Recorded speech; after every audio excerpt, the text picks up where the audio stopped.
come back again some night and have a go at it. Now we move on to the next part of our meeting, which is the prepared speeches. As I said, all of our speakers tonight have been at it, speaking for a few years, are quite confident. And they're the sort of people that they get a text message say, can you do something for me? You get a text message back saying, no problem, what do you want? And I attribute a lot of that to Toastmasters as well, because one of the tenets of Toastmasters is communication and leadership. Being able to say yes to a challenge. And for a man that has saying yes to challenges, there's no better man than Darren Cawley. I haven't made any notes, Darren. I said I'm not going to introduce you. Darren's speech this evening is not from a manual, it's a speech. He'll explain himself for our benefit, and we call it My Toastmasters Journey. Ladies and gentlemen, Darren Cawley. Thank you all very much. Darren Cawley is my name. I'm from a village, Ahagawa, outside Westport. And I guess as a young person, I was incredibly shy. I was very, very shy in school. I loved sports. I played boxing, rugby, Gaelic, soccer, handball, racquetball. And I've kind of titles in boxing and handball. So I was quite sporty, quite active, quite fit. But I think the reason is I was shy is because I had 4 sisters. I didn't get the opportunity to express myself too often. So as someone who was hugely into sport, I decided to go to college and study sports. So I went to do a degree in sports and fitness studies in England. And in my second year there, I got sick. I ended up getting kidney failure, which was obviously totally out of the blue. And it was a huge shock and big life-changing event, obviously. But as the years went by, I started on dialysis, and I was very lucky I got a transplant, and I went to these transplant games in Japan, and I met some amazing people. Now up to that point, with ill health, I was in hospital every 2 days. I was surrounded by older people. So that's who I took as my role models. They were the people I spent time with, day after day. So when I went to Japan, I did cycling, and I thought, you know, I used to cycle to school every day, 3 miles, and cycle home, and I did sports. I'd probably win the thing, you know, that was my kind of attitude. I was kind of confident. And when I got out to Japan, I got out my new bike, I came third. And that would be third last. I got absolutely annihilated by everybody, older and younger. They all destroyed me. And I realised, you know, the importance of role models in life is something that's undervalued, really.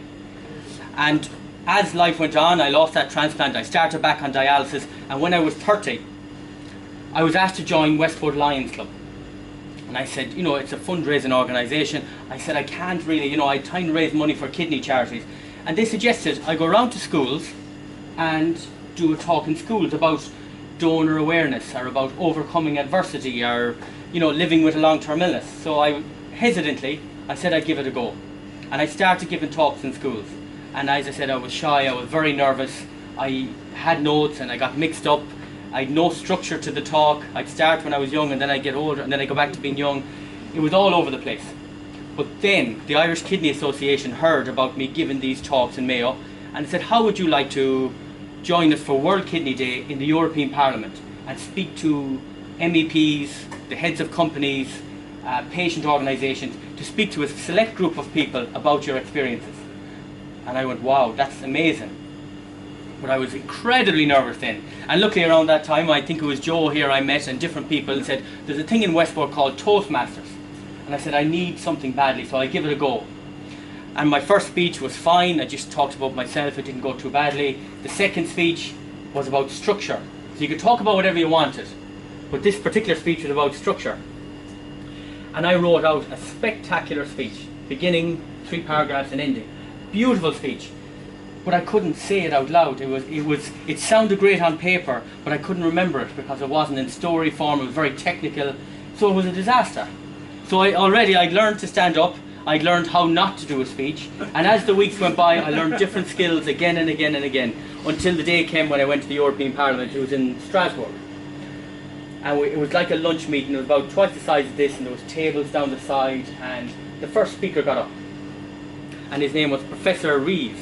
And he was a real academic, and he started talking about the demographical statistics of renal failure, and he had his graphs and his pie charts, and I was getting really nervous now at this stage. And then the next speaker was Professor someone else, and he talked about statistical analysis of chronic kidney disease and about diabetes and the statistical relationship. And I was really, he had all his notes up on this big screen. And there's a young lady named Erica, and she was, next slide please, so she changed the slides constantly. So then it was my turn to get up. And I stood up, looking nervous, because I was a bit nervous. And I turned to the girl and I said, "First slide please, Erica." And I said, "Hello, my name is Darren Cawley, and I'm from the west of Ireland, and I'm going to give the patient's perspective." Erica was nearly on the floor sweating because I had no slides. And just off the cuff, I just said, I'm only joking, Erica. And her boss was looking at me. And poor Erica killed me afterwards. But I said, "Listen, I don't have any slides, I don't have any statistics, but I have 10 years of experience living with renal failure." And then I went on with my talk, and it went really well. And the speech went so well, thanks to the polishing I got from Toastmasters, that I got asked to speak in Sweden and Prague and Germany and be involved in a DVD in England and all these pharmaceutical companies and patient organisations. And that one talk means that today I'm still speaking. I did 22 talks in Baxter a few weeks ago. I'm going to Allergan next week. I've been, in the last 2 years, I went to a nursing conference on renal failure and renal issues, and I was the highest rated guest speaker from 3 days of speakers, and there's 3 rooms going at a time. So it's a thing, you can be as shy as could be, but like anything, speaking in front of people is a skill, and you incrementally get better at it. I didn't get brilliant overnight. It took time, it took patience, it took evaluations from Toastmasters, it took all these different issues. And I feel that thanks to Toastmasters, I've made quite a big difference to certain people. So when I go into a pharmaceutical company, I remind them that they're not working just for a paycheck. They're working to save and sustain so many lives by the jobs they do. And that gives them a sense of, well, yeah, I am doing a good job here, you know.